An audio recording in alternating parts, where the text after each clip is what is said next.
He reincarnated as a third-rate villain in a Yuri story, and his only goal is to live a peaceful life. However, the game's main heroine disappeared, and he ends up having to save the princess. In the Campbell Castle, our protagonist wakes up. He then wonders, didn't I get into a car accident? Did I travel through time? He starts looking around and notices that the decor and furniture have a medieval style. When he sees his reflection in the mirror, he realizes he looks a lot like his 17-year-old self. Moments later, he panics and asks himself, wait, did I go back in time? He then approaches the mirror and starts staring at it. Taking a closer look, he says, I was pretty handsome when I was younger. To be honest, it seems like they even improved me a little. Could this world be some kind of game? He starts reflecting and wonders, did I end up in another world because I got hit by a truck? Or is this just my imagination? He then grabs a knife and says, I need to confirm this. Blood starts gushing out, and upon seeing it, he says, it was just a little scratch, but this knife is ridiculously sharp. This hurts a lot. So that's it, damn it, I really did go back in time. He starts feeling strange, and a whirlwind of memories surges into his mind. Moon Campbell had blasphemed against the royal family, and because of that, he lost his noble title and became a commoner. His crime was unforgivable, and he was sentenced to exile. Time passed, and he was completely broken. Moon was dressed in rags, malnourished, and surrounded by garbage. He could never set foot in the Empire again, and if he violated that, he would be executed. Seeing those disturbing memories, our boy is left utterly shattered. He then says, it can't be. When I saw the name for the first time, I thought it was just a coincidence, but I never expected that I'd really reincarnate into that guy's body. That bastard, the third-rate blonde villain, Moon Campbell. The scene shifts, and he starts recalling the strongest character in the story. This was the most popular light novel of the year before his death, and it was also one of the few works he followed every day. Moon Campbell was a foolish villain who appeared at the beginning of the story. He used his family's status to intimidate the protagonist, constantly sending people to assassinate the heroine and giving the protagonist's group more experience. But in the end, his plans all fell apart, and the entire Duke's mansion got dragged into the mess. In the end, he was exiled to the border and became a beggar. If he remembers correctly, he was never mentioned again after chapter 20. Our boy feels depressed remembering this guy's actions and says, this guy, instead of being a decent young master, is an idiot who just gets in the protagonist's way, and now I'm that guy. I thought I'd be the protagonist after reincarnating. Instead, I ended up reborn in the body of this fool, who's destined for a life of misery. What should I do? My life is over. Someone knocks on the door, interrupting his thoughts, and he says, come in. And in walks a maid. It's Anne, guys. She says, hello, Master Moon. And he replies, ah, it's you, Anne. What's up? She answers, the outfit for tomorrow's banquet has arrived, and Madame asked me to bring it to you. Feeling a little awkward, he says he understands and asks her to leave it there. Anne then notices something strange about him and asks, Master, did you hurt yourself? He says yes, that he just hurt his finger by accident. Nothing serious. Do you have anything to stop the bleeding, like a band-aid or something? She tilts her head. Band-aid? Anne doesn't know what the young master is talking about, but if it's just to stop the bleeding, she can help. The maid kneels in front of him, and he, surprised, asks, you can treat it? But what surprises him even more is when Anne simply puts his finger in her mouth. Damn, guys, this mod is getting spicy. The protagonist immediately turns red, not understanding what's happening. She then stops and says, the bleeding has stopped. Every drop of the young master's blood is precious, so please don't hurt yourself. Completely flustered, the protagonist stammers, okay, I'll remember that. Anne then turns and says, if you don't need anything else, I'll return to my duties. The protagonist thanks her, saying she worked hard, and she finally leaves the room. The protagonist, who had been holding it in until now, can't contain himself anymore and exclaims, my god, what kind of morality is this? This is too good to be true. I don't know, guys. Excited, he starts rolling around on the bed, thinking, that gentle black-haired maid just now, she was so cute. Outside the room, Anne wonders, did the young master just thank me? Back to the protagonist, lying in bed reflecting, he thinks he's a handsome duke's son with high status, good looks, lots of money at home, and a bunch of servants. Why the hell did this bastard have to provoke the protagonist? If he remembers correctly, the real reason for his exile was that he drugged the Empire's third princess during her coming-of-age ceremony. The protagonist then stands up, determined, and says, now that I know the problem, it's easy to solve, just don't provoke the protagonist or do anything stupid at the coming-of-age ceremony. I, Moon, still have a chance to change my fate. If I want to stay a rich young master in the future, I need to think carefully. When is the coming-of-age ceremony? Anne just said a moment ago that he received a suit for the ceremony. The protagonist freezes and says, wait, it's tomorrow? Then he screams, holy shit, I'm screwed. In fetal position, he feels trapped and says, system? Grandpa? Goddess? Monk? Seeing no response, he despairs and pleads, can anyone notice me? Don't I have any chance? He pulls himself together, sighs, and says, tomorrow is the coming-of-age ceremony. It's too late. I don't know if personally apologizing to the protagonist tomorrow will be enough to mend the past. Besides, I doubt she'd ask for much, like making me lick her feet in public to forgive me. He imagines the scene of being completely humiliated in public, and after envisioning it, he stands up, determined, and says, "It's decided. When we meet tomorrow, I'll rush to her, kneel at the speed of light, and bow 3 times. Something then falls on his head, and irritated, he asks, "What the hell happened?" "That hurt like crazy. Who crushed my head?" He then spots a book on the bed, and as he reaches for it, he wonders, could it be? With the book in his hands, he says, "My cheat. Looks like God hasn't given up on me yet. Even if I'm a loser destined to be cannon fodder, it's different if I have a cheat. From now on, I'll change the original ending and rewrite my fate. As the saying goes, my destiny is in my own hands." The protagonist opens the book, and upon seeing its contents, he's completely stunned. He starts rotating the book, trying to understand what's happening, as there's nothing written inside. He wonders if there's a special way to activate it. As he ponders, little by little, his blood starts to drip onto the book. After that, a dark aura begins to rise from it. Seeing this, he's shocked and says, "Holy shit, what's happening?" His blood gets sucked into the book, and little by little, his consciousness fades. The scene cuts, and his arms and legs are chained. Moon is completely dirty and unconscious. Slowly, he begins to wake up. He asks himself, "Where am I?" A terrifying girl stares at him and says, "Finally, you're awake. I've been waiting for you for a long time." The protagonist is shocked to see who it is. The protagonist then begins to feel intense pain, and Anne says, "Pain is inevitable. It's all to teach you a lesson." She then starts tracing her finger along his body and says, "You have no idea how sad I am right now. You shouldn't be like this. You're so evil, cruel, and selfish. You should bring pain to others instead of tolerance, and you should make everyone hate you. Only then can you belong to me. But you've changed. You've changed your heart. It won't work like this." She then gives him a psychotic look and says, "But don't worry. No matter how long it takes, I'll completely purify you with my love. Over and over again, we'll be together forever. Not even death can separate us." Seeing that she was trying to kill him, the protagonist starts screaming desperately, "No, no, no!" until he finally wakes up. He's gasping for air and asks himself, was that just a dream? Then he looks at his trembling hands and thinks, the pain on my skin still lingers, and that dream felt way too real. Could this be some kind of prophetic dream? Before I passed out, I remember that book started flipping its pages like crazy and drew a lot of blood from me. If it really was a prophetic dream caused by that book, then was that bad ending because of something I did wrong? He then notices something strange about the book. Written on it was, "Do not change fate." Suddenly, the book turns into black smoke and begins to seep into his forehead. He wonders, is this a warning not to change the original storyline? Otherwise, I'll face that ending, but why? Why the hell would that lead to a tragic outcome? He walks over to the window and concludes, "In the end, my thoughts were just an illusion. To survive, the only choice I have left is to walk the path of destruction." Then, he gets an idea and says, "Wait a minute. Actually, thinking about it, the original ending doesn't seem so bad. At least I survive in the end. Besides, that second-generation rich brat had no skills to make a living, so he was exiled and naturally became a beggar, but I'm different. I'm a super employee who endured countless trials in modern society."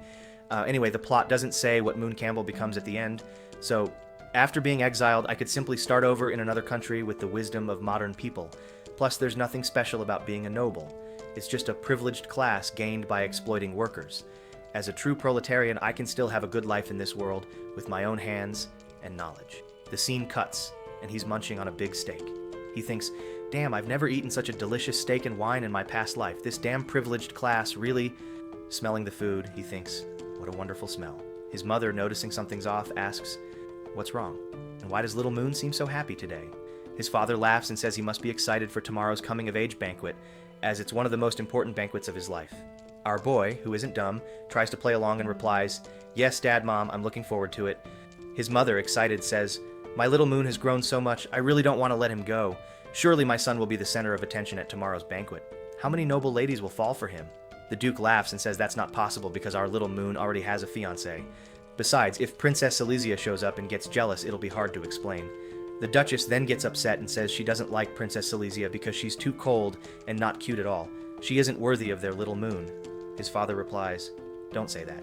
If he isn't worthy of Princess Silesia, no one is." Watching the two argue, the protagonist thinks, "My dear parents, how much confidence do you have in your son? Princess Silesia, the third princess of the empire, the pure white child, blessed by God, and a strong candidate for the title of the most beautiful woman in the empire. She's always the center of attention wherever she goes, and on top of that, you two have no idea what kind of rotten fish your son is. Only you two in this world treat him like he's a treasure. In the novel, you're both good people, but it's a shame you gave birth to a son like this. According to the original plot, you two will be caught up in the coming-of-age incident, and after that, the entire Campbell family will be expelled from the Empire's nobility and disappear completely from history. Even if the book says I can't go against fate, I can't accept that. I need to find a way around it. If I can't change my own fate, then I'll change other people's. Analyzing the incident, attacking the princess wasn't the real reason for his punishment and exile. The true reason was that his father was implicated in a treason crime, which dragged Duke Campbell, who held military power, into a power struggle, leading to him being taken down by the Empire's nobility and aristocracy. So, under the premise that the ending remains unchanged, the Campbell family must be removed from the incident so I can use them as a life-saving talisman after the exile. The scene shifts to later with the protagonist thinking, only one day left until the coming-of-age ceremony. It's too late to make preparations. I'll have to adapt when the time comes. The main goal is to avoid the predetermined outcome of offending the royal family, the pure white girl and future queen of the Empire, Silesia. Come to think of it, ordinary drugs wouldn't be enough to bring down a genius mage who only appears once in a millennium. Plus, this guy had no memories of any related drug, which proves such things didn't exist in this mansion. Maybe there are some in that place. I need to sneak out before it's too late to check if it's really, as the novel says, a place where all kinds of dark forces and criminals hide. Otherwise, even if I want to shift the blame, I can't do it without proof. While Moon is lost in thought, a maid carrying a tray bumps into him. She falls to the ground and says it hurts. Then, looking at the spilled tea, she exclaims, "The Madame's master, black tea." The protagonist approaches her and says, "I'm sorry, I was lost in thought and didn't watch where I was going. Are you okay?" But despite his words, the girl is terrified. You're young Master Moon?" Frightened, the girl immediately stands up and says, "Young Master, I'm so sorry. I'll clean it up right now." But no matter how much she wiped, the stain wouldn't come out, and she began to panic, crying, "Master, I'm so sorry. I swear I didn't mean it. Please don't hit me. Don't throw me naked into the streets. I'll never do it again. Please spare my life." Seeing the whole commotion, the protagonist thinks, it was just a little spilled tea. What scared this girl so much? How bad of an impression did the original owner leave on people? He tries to comfort her, saying it's okay. It was just a small mistake, and he won't punish her for it. She looks at him confused, and Moon asks, "Are you okay? Do you have a fever?" The girl, surprised, says, "Young Master?" He replies, "Your forehead is so hot you could fry an egg on it. Why don't you rest a bit?" She hesitates and says they're short on staff because of the banquet. Moon insists, then asks, "By the way, what's your name?" She replies, "My name is Noel, young master." Anne shows up, and Moon orders her to let all sick servants rest and hire more staff from outside. Anne bows and says, "Understood. I'll pass the order along." After that, the protagonist leaves, and once he's gone, Noel says, "Sister, I remember the young master once said he didn't want outsiders dirtying the Duke's mansion. That's why he didn't allow hiring maids from outside. But today, the young master..." Anne then replies, "Don't overthink it, just follow the young master's orders and go rest." After Noel leaves, Anne thinks that there are indeed some subtle changes compared to the past. So, to avoid uncontrollable situations, it seems that planning must be done in advance. And the scene cuts, and a bunch of jewels start falling to the floor. The protagonist was searching for something, or he then says, "Not this one, nor this one." I remember clearly. To deal with a genius mage like the princess, the only way is to make a special psychedelic potion. The problem is that not only is it extremely expensive and difficult to make, but it's also contraband. So, the only place I might be able to get this thing is... He finally finds it and excitedly says, "Found it! This guy really is a scoundrel." I remember it was really hard to get this in the original novel, the VIP pass to the underground black market. Later, the scene cuts to the Chessford Chamber of Commerce. The protagonist then says, "Wait here a bit, guys. I'll go buy some gold and silver jewelry for my parents to wear tomorrow." The guards reply, "Okay, master." He then looks back to check if no one's watching and quickly slips into an alley. Inside, he says, "According to the route I remember, it's deep in the sewers of Berlin's, outside the royal city." Upon arriving, he says, "Right here." In front of the door, there was a mysterious guy who says, "Halt." "Who's there?" Moon replies, "Sewer rats." The guy then asks, "Well, what do you want here, right?" Our boy shows his VIP pass and says, "I'm looking for Carnus. This is my credential." The guard then opens the door and says, "Honored guest, please come in." Finally, Moon had arrived at Leopold's underground black market. Potion ingredients, synthetic magic clues. It's worthy of a magical world. If I remember correctly, they also sell subhuman slaves here. One of the protagonist's future companions seems to have been bought here. Well, that's secondary. The important thing is to get the real job done first. The protagonist opens the door and the seller says, "Wow, finally we've got a customer today. Please come in. What would you like to see? Although our shop is small, we've got everything." Moon then asks about that potion. The seller asks, "That one?" And the protagonist replies, "It's colorless and odorless, specifically aimed at mages, and it knocks you out for several hours after ingestion." The seller responds, "Ah, I see. You rich folks like to play like that, huh? I happen to know some good slave shops. Want me to recommend one? You just need to pay a small referral fee, and if you mention my name, you even get a discount. The protagonist turns around and says, No need. I'm leaving. Seeing him leaving, the desperate seller shouts, I have it, young master. Please stay, but this treasure is rare. I need to search for it. Please wait just a moment. While the seller searches, the protagonist thinks she wore a mask that covered her entire face and her voice was magically altered. So it was impossible to tell if it was a man or a woman, but her tone and behavior. The seller then says, I remember the 2 vials I made the day before yesterday were in here. Where did they go? The protagonist looks at her and thinks, what a body. You know a lot, little protagonist. I agree. He then thinks, this woman is definitely a beauty. Besides that, the manager's cunning must be even more powerful than her beauty to stay alive in a place where all sorts of people gather and gangs take advantage of each other. If I can build a good relationship with her, maybe she can help me when I get exiled from the Empire in the future. Suddenly, someone opens the door, surprising the protagonist, and the seller says, Welcome, visitor. The person then says, I want to buy a kind of mysterious drug that's really strong but leaves no magical traces afterward. Do you have any? The seller then says, yes, please wait a moment. While thinking that normally no one is interested in this kind of potion, she finds it strange that 2 customers appeared today. The protagonist starts staring at that person and thinks, that silhouette, and the faint fragrance emanating from her body. Women have these kinds of needs too? Buying this drug will definitely hurt someone, but I can't interfere. That guy who's going to get drugged is on his own. The seller places 2 potions on the counter and says, Found them. Here it is. The protagonist thinks, wait, isn't that color too flashy? The seller then says, customers don't need to worry. Although the color of this medicine is bright, it becomes completely undetectable if placed in drinks like red wine. And compared to this little blade that isn't so discreet, the advantages are even greater. Just 1 drop can make an elephant lose consciousness instantly and faint for 2 to 3 hours. Moon is surprised and says, 1 drop can knock out an elephant? Is that true? She replies, of course it is. You get what you pay for. If you don't believe me, you can test it yourself. But if you fall asleep here, I'll charge a nursing fee of 5,000 emils per hour. The protagonist quickly says, no need. The seller then says, the special sleep potion, Nangyang's Dream, costs 130,000 emils. Our shop doesn't accept any form of negotiation. Would you like to pay by card or cash? The mysterious girl says she doesn't have enough emils and doesn't intend to pay with money. She then asks if she can trade information for the potion. The seller replies, Dear, I must remind you that 130,000 isn't a small amount. The girl responds, This information is easily worth 130,000, and for some people, it could be worth much more. The seller takes the paper and says, All right, let me see what this information is. Interesting. Are you sure this information is true? The girl answers, Whether it's true or not, I'd like you to find out with your skills as the shop owner. Hearing that, the seller says, This customer really trusts me, but as you said, it's indeed worth 130,000. Here, this is your potion.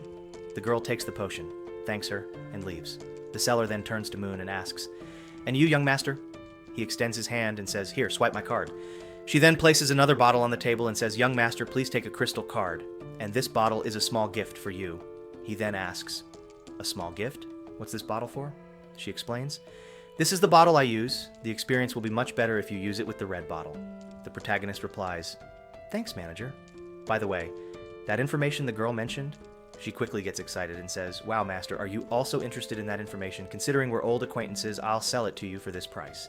She holds up 9 fingers and he asks, 90,000? She replies, 900,000. The protagonist stands still for a moment, turns around and says, No thanks, while thinking, Damn, she almost made 7 times the profit just by passing things around right in front of me. That's suspicious. No, this market is full of people looking for profit. Even if I spend money, there's a high chance that not only won't they help me in the future, but they'll probably take advantage of me. I still need to find a more trustworthy partner. The seller then bids him farewell, saying, Goodbye, young master. Please come again next time. After our boy leaves, the seller touches her mask and says, Oh my, I thought tomorrow was just the coming-of-age ceremony for that useless young master of the Campbell family, and I didn't expect the 3rd princess to be there. Who should I sell this information to?